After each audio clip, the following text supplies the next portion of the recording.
First issue வந்து prime minister மோடியோட issue அது. வாட்ஸ்அப்பில் பிரைம் மினிஸ்டரை வச்சுட்டு 19,600 கோடி ரூபா ஸ்வீஸ் பேங்க் இருக்கிறதா வாட்ஸ்அப் மெசேஜ் இருக்குது. விக்கிலீக்ஸ் மீடியாக்காரங்க அனுப்பிச்சிருக்கிறாங்க. விக்கிலீக்ஸ் மீடியாவை அரெஸ்ட் ஆல்ரெடி லண்டன்காரங்க அரெஸ்ட் பண்ணியிருக்கிறாங்க. இப்போ அவரை வந்து எப்படி இந்தியா கொண்டாந்து விசாரிக்கணும்னு சொல்லி 2 3 நாள் கண்ணை கொடுக்குற கமிஷன் ஆஃபீஸில். எங்கள் பிரைம் மினிஸ்டர் வந்து சுத்தமானவர், நல்லவர். அவர் குடும்ப குட்டிலாம் கிடையாது. அவர் எதுக்கு காசு சேர்த்து வைக்கணும் ஸ்வீஸ் பேங்கில் போயிட்டு? அதனால் தப்பான நியூஸ், தவறான நியூஸ் அது. அதுக்காக அவர் மேலே நடவடிக்கை எடுக்க சொல்லிட்டு 2 3 நாள் கமிஷன் ஆஃபீஸில் கம்ப்ளைண்ட் கொடுக்க போகிறேன். 19,600 கோடி தான் ஸ்வீஸ் பேங்க் இருக்கிறதா சொல்லியிருக்காங்க. அது தவறுன்னு சொல்கிறோம் நாங்கள். அது வாட்ஸ்அப் மேலே நிறைய பேர் இப்போ தமிழேசன் மேலே கூட வாட்ஸ்அப் யாரும் கம்ப்ளைண்ட் கொடுத்தாங்கன்னா அரசுக்குள்ளே போட்டாங்க. நம்ம தீபுரி மேலே கூட யாரோ கொடுத்தாங்க, அரசுக்குள்ளே போட்டாங்க. பிரைமினிஸ்டர் மேலே தப்பாக சொன்னாங்க சொல்லிட்டு அவங்களோட அரசுக்குள்ளே ஒரு நடிகர் சொன்னாங்க, அரசுக்குள்ளே போட்டிருக்காங்க. அதனால் இவங்க அரசுக்குள்ளே போடணுங்கிறது நான் கேட்டுக்கிறப்ப நான் அது இது ஒரு முதல் இஷ்யூ சார். இது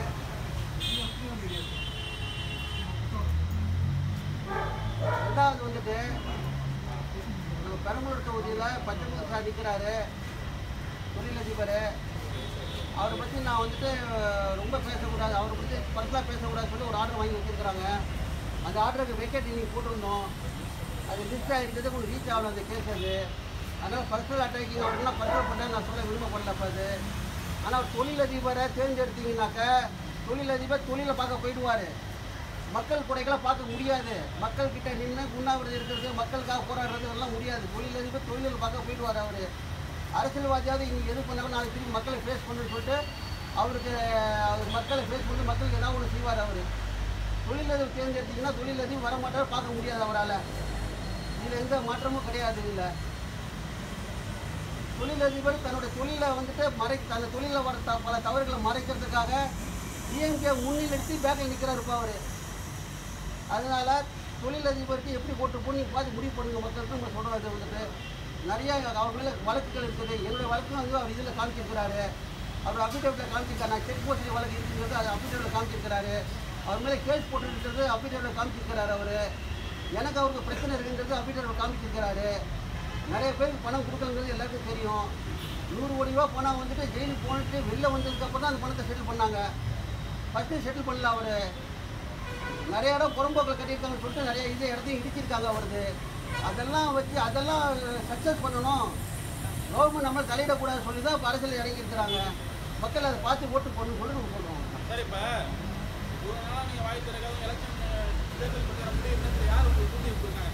என்னை தூண்டி விடுறதுக்கு யாரும் தேவையில்லை சார். நீங்கள் என்னை தூண்டி விட மாட்டீங்க சார். நீங்கள் தூண்டி தான் வந்துட போகிறாங்க சார். இப்போ எடுத்துமே மோடிக்கு சப்போர்ட் பண்ணிட்டு மோடி சப்போர்ட் பண்ணிட்டு சார். 19,000 இப்போ நிறைய மோடி வந்துட்டு ஹெலிகாப்டரில் பணம் எடுத்து போகிறாங்க, ஃப்ளைட்டில் பணம் எடுத்து போகிறாங்க. நிறைய பேர் கம்ப்ளைண்ட் பண்ணுறாங்க எங்கள் பிரைமினிஸ்டர் எதிராக. அது தவறு நம்ம சொல்கிறோம். நம்ம அவருக்கு எடுத்துக்கணும் அவசியம் கிடையாது. ரொம்ப நல்லா சொல்கிறீங்களா? 19,000 கோடியா அவர் இல்லை சொல்லி விசாரிக்க சொல்கிறாங்க. 19,000 கோடியா ஸ்வீஸ் பேங்க் இருக்குன்னு சொல்கிறது தவறு நம்ம சொல்கிறோம். மோடி ரொம்ப நல்லா சொல்கிறீங்களா? நான் நல்லவரை கெட்டவங்கிறது வரல. அவருக்கு பணம் சேர்க்கணுங்கிறது ஆசை கிடையாது. 19,000 கோடி ஸ்வீஸ் பேங்க் இருக்கிறதா தவறாக நியூஸ் அது. அவருக்கு தமிழ்நாட்டில் மோடிக்கு எதிராக மக்கள் வந்து போராட்டங்கள் நடத்திட்டு வராங்க. போராட்டம் நடத்திட்டு சார். ஸ்வீஸ் பேங்கில் வாட்ஸ்அப்பில் நியூஸ் வந்துருக்குது. 19,600 கோடி ரூபா அவருக்கு வாட்ஸ்அப்பில் வர நியூஸில் உண்மை யார் சொன்னது? அதான் நடவடிக்கை சொல்கிறாங்க.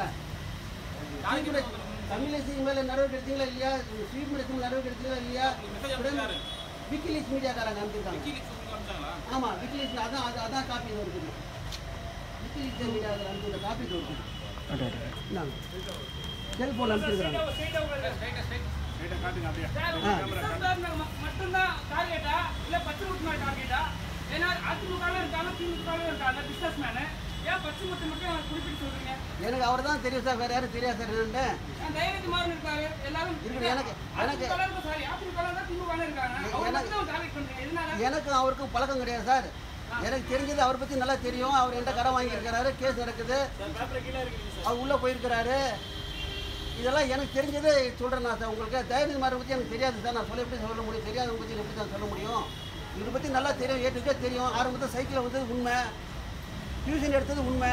இன்றைக்கி இவ்வளோ கோடிக்கான பணம் சேர்த்துக்கிறது எப்படிங்கிறது நான் கேள்வி கேட்டிருக்கேன். அதுக்கு அவர் இன்னைக்கு வரைக்கும் பதில் சொல்லலை. ஒரு ஆள் சைக்கிளில் போனவர் இவ்வளோ பெரிய சொத்து எப்படி சார் சேர்க்க முடியும்? யாராலும் சேர்க்க முடியாது சார். எந்த வாத்தியாராலும் சேர்க்க முடியாது சார். அவர் வாத்தியார் தொழிலிருந்து உண்மை அதை மறுக்க முடியாது சார் அவரால். நீ லட்சம் கோடி ரூபா சேர்த்துக்காரன் எப்படி சார் சேர்க்க முடியும்? ஆமா, உழைப்புல 2 லட்சம் கோடி 10 லட்சம் கோடி சேர்க்க உழைப்புல அவளை சேர்க்க முடியாது சார். நீங்க உழைச்சீங்கன்னா இப்ப நீங்க 1 லட்சம் கோடி சம்பாதிச்சு காமிங்க சார் பாப்போம். ராஜஸ்தான்ல நடக்கும்போது ஒரு மஞ்சள் பையோட வந்தீங்க. மஞ்சள் பையோட வந்து சார் நானு பெரிய சென்னையில பெரிய பச்சை பையோட வந்து சார். நீங்க தப்பா சொல்லுங்க. மஞ்சள் பையோட பச்சை பையோட வந்து சார் நானு. இல்ல நான் என்ன சொல்றேன்னா அது உழைப்பு நான் சொல்ல வரேன். சார் உழைப்புனால அவங்களுக்கு ஒரு அடையாளம் வச்சீங்க. இன்னைக்கு பெரிய ஃபைனான்சர் ஆயிட்டீங்க. இதுக்கும் போனீங்க எல்லாமே பண்றீங்க. இதெல்லாம் ஒரு உழைப்பு இருந்தது எல்லாமே வாஸ்தவம். ஃபைனான்ஸ் கொடுத்தது வாஸ்தவம். அது 50 வருஷத்துக்கு மீடியா எல்லாமே. அப்ப எங்க அப்பா வந்தாங்க இங்க மாயவரத்துக்கு வந்தாங்க. அதெல்லாம் உண்மை. அதுக்கு தொழில் இன்னைக்கு நாங்கள் பெருசாக அவரும் ஒரு தொழில் காலேஜ் வச்சிருந்தாரு. அதுக்கு பிறகு வந்து ஸ்கூல் நடத்தினாரு. காலேஜ் முன்னாடி அவரை வந்துட்டு வாத்தியார் வேலை தான் பார்த்தா டியூஷன் தொழில் காலேஜ் வைக்கிறாரு. அதுக்கப்புறம் படிப்படியாக ஒரு படிப்படியாக ஒரு 2 கோடி சம்பாதிச்சாரு. 2 கோடி சம்பாதிச்சு வருகிறீங்க நீங்க. அதெல்லாம் சம்பாதிக்க விட மாட்டோம் சார். அவங்களை போய் கொடுத்தாலும் சம்பாதிக்க விடாம நாட்டு மக்கள்லாம் ஏமாந்து கிடையாது சார். நிச்சயமாக ஆக்சிடென்ட் இருப்பாங்க. தொழில் நான் சொல்றேன். தொழிலை பார்க்க முடியாது. அவரால் மக்கள் நின்று போராட்டம் பண்ண முடியாது. மக்களுக்காக நின்று முன்னாடி இருக்க முடியாது அவரால். அவர் அதுக்காக எலெக்ஷன் நிற்கல. அதிமுக வந்து பல்வேறு இடத்துல பணப்பட்டுவாடா பண்ணிட்டு இருக்காங்களே, அதை பத்தி நான் சொல்றீங்க. அதை பத்தி எனக்கு தெரியாது சார். அதை பத்தி எனக்கு அந்த மோட்டருக்கே வரல நம்பிப்பாங்க. இப்போ இந்த மேட்டர் வந்துட்டு இதுதான் இருப்பது. இன்னும் செல்ல போனாக்கா எல்லா தொகுதிகளிலும் அதிமுக ஓட்டுக்கு 2000 ரூபாய் கொடுக்குறாங்களே சார். இது வந்துட்டு ஸ்டேட் எலெக்ஷனோ தெரு எலெக்ஷனோ ஊர் எலெக்ஷன் நாட்டு எலெக்ஷன் கிடையாது சார். இது எலெக்ஷன் வந்துட்டு நம்ம நாட்டுக்கு வலிமையான பிரதேச தேவை இல்லையான்னு சொல்லிட்டு தான் இந்த எலெக்ஷன். பணம் கொடுத்து தப்பு தானே சார். பணம் கொடுத்து தப்பு தானே சார். தப்பு தான். பணம் கொடுத்தா தப்பு தான். யார் பணம் கொடுத்தா தப்பு தானே சார். அதில் தான் சார் டவுட் இருக்குது. அது டவுட்டே கிடையாது சார். இது இந்த எலெக்ஷன் வந்து வலிமையான பிரதேசம் வேணுமா இல்லை ராகுல் மாரி ஒரு ஆள் வேணுமா? ராகுலுக்கு கணிச்சு கூட தெரியும், கட்டி பிடிக்க தெரியும், ட்வீட் பண்ண தெரியும். அவரை பெருமிச்சு எடுக்கணுமா இல்லை வலிமையான பிரதேசம் வேணுமாங்கிறத இன்னைக்குள்ள கேள்வி. மோடி நாடு நாடா தெரு போய் குள்ள போறாரு. அது தெரியாது எங்களுக்கு. டிவியில் நாங்கள் பார்த்தோம். ராஜீவ் காந்தி ராகுல் வந்து கணிச்சு கொடுக்குறாரு, மோதி கட்டி பிடிச்சிக்கிறாரு, ட்வீட் பண்ணுறாரு. கேட்டால் நாங்களாம் இளமையானவருங்கிறாரு. இளமையானவருக்கு ஓட்டு போடணுமா? நாட்டிலே இல்லாத பிரதமர் ஓட்டு போடலாமா? நாட்டிலேயே தங்காத பிரதமர் ஓட்டு போடலாமா? நாட்டில் தங்கிறதுக்காக அவர் வெளிநாட்டில் போய் நம்ம நாட்டுக்காக தான் வெளிநாட்டு போறாரு. நம்ம நாட்டுக்காக தான் வெளிநாட்டு போறாரு. நம்ம நாட்டு தேவைக்காக வெளிநாட்டில் போய் நம்ம நாட்டை வந்துட்டு இப்போ பெரிய லெவலில் கொண்டு போய் அனுப்பிட்டு இருக்கிறாரு. பண்ணுறாரு அந்த வேலையை. அவர் என்ன கொண்டு வந்தார் வெளிநாட்டுல இருந்து? இல்லை என்ன கொண்டு வருகிறது முக்கியம் இல்லை சார். நம்ம நாட்டை வந்து இந்தியாங்கிறது நீங்கள் எல்லாரும் தெரியும் சார். இன்னைக்கு உலக நாடுகளை சுற்றி பார்க்குறோட ஆசையெல்லாம் போயிட்டு இருக்காரு சார். அவர் இந்த வயதில் சுற்றி பார்த்து என்ஜாய் பண்ணுங்கிறது அவசியம் கிடையாது சார். சார் இந்தியாவுக்கு என்ன பண்ணார் இப்போ அது சொல்லுங்க. இந்தியாவுக்கு பெட்ரோல் விலை குறைச்சாரு. பிரைம் மினிஸ்டர் வந்து வலிமையான பிரைம் மினிஸ்டர் வந்து அதில் வந்து அதை எந்த இதுவும் கிடையாது. வலிமைன்றது ஏதாவது சொல்றீங்க? வலிமைன்றது இன்னைக்கு வந்து பாகிஸ்தான் பயன்படுத்திருக்காரு, சைனா பயன்படுத்திருக்காரு, அமெரிக்கா ஆமாம் சார். சைனாலாம் கொஞ்சம் அடங்கி தான் இருக்கிறாங்க. இன்னைக்கு பாகிஸ்தான் அடங்கி இருக்கிறாங்க. நிறைய நாட்டை உங்களுக்கு சப்போர்ட் பண்ண ரெடியாக இருக்கிறாங்க. இன்னைக்கு பிரான்ஸ் ஜெர்மன் நம்ம நாட்டுக்கு சப்போர்ட் பண்ண ரெடியாக இருக்கிறாங்க.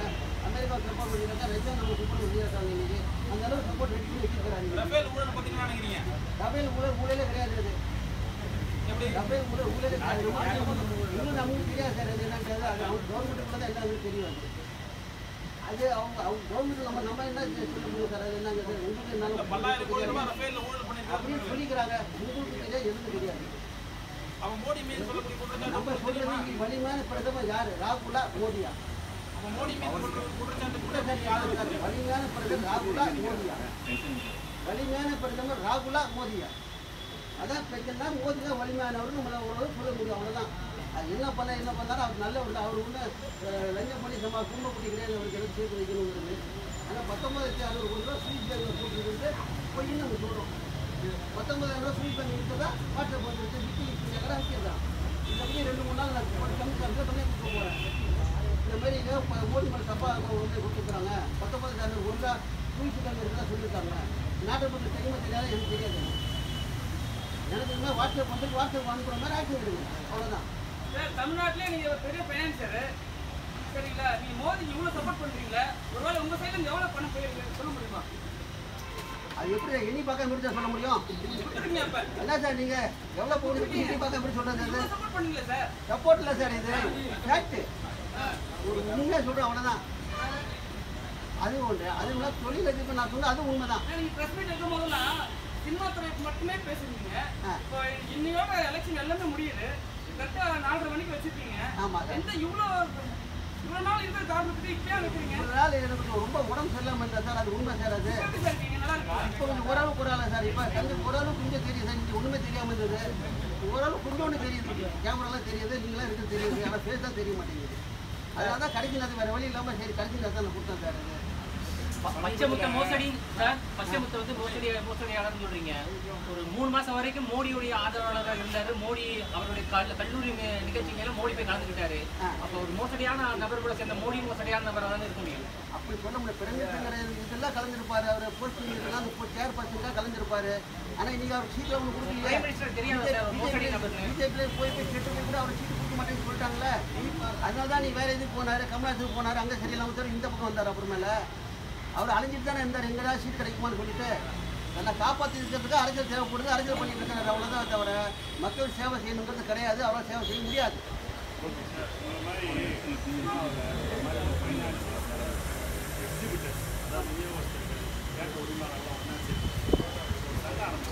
ஆமாம் சார். அந்த சங்கத்தில் வந்து உறுப்பினராக சேர்த்துக்க மாட்டேன்னு சொல்கிறாங்களா? என்ன காரணம்? அது நான் என்ன பொறுப்பாக முடியும் சார். நீங்கள் ஃபைனான்ஸ் தானே, சினிமாவுடைய அந்த ஃபைனான்ஸ் ஃபைனல் எத்தனை பேர் சேர்ந்துருக்காங்க? 9 பேர் தான் சேர்ந்துருக்காங்க. மொத்தமாக 9 பேர் தான் இருக்காங்க. சினிமா ஃபைனல் போகல. 10,000 உங்களை சேர்க்கல. அது 9 பேரில் போய் நான் சேர்ந்து நான் பாருங்கன்னாக்க நான் 3 பேரை கொண்டாந்து சார். நான் இப்போ ஒரு போட்டி சங்கம் நீங்கள் உருவாக்குவீங்களா? இப்போ உடம்பு சரியில்லை சார். உடம்பு சரியில்லை. இப்போ கொஞ்சம் கட்டாமல் இருக்கும். இப்போலாம் இதுதான் 3 நாள் இருக்கு. இதுதான் பிரச்சனை. இன்னும் அறிக்கை வரலான்னு இருக்கோம். நம்ம உடம்புனா தனியாக கூட ஃபைனல் ஆரம்பிச்சிடலாம். அது வந்து இன்னும் கிடையாது. அவங்க கையில் 9 பேர் தான் இருக்கிறாங்க. அது ஒரு அக்ரிமெண்ட் 9 பேர் இருக்கிறது. அது வருஷம் அதுக்கு நம்ம எதுவும் சொல்லக்கூடாது. நம்ம ஆரம்பிச்சு போகிறோம். சேர்க்க மாட்டேன் சேர்க்காம நான் அவங்க அப்ளிகேஷன் கேட்கலையே சேர்ந்து நான் சொல்லி கேட்கலையே. நான் கேட்டால் தானே சார் சேர்க்காத கொஸ்டின் வரும். நான் கேட்கவே இல்லை சார் அவங்ககிட்ட. நான் சார்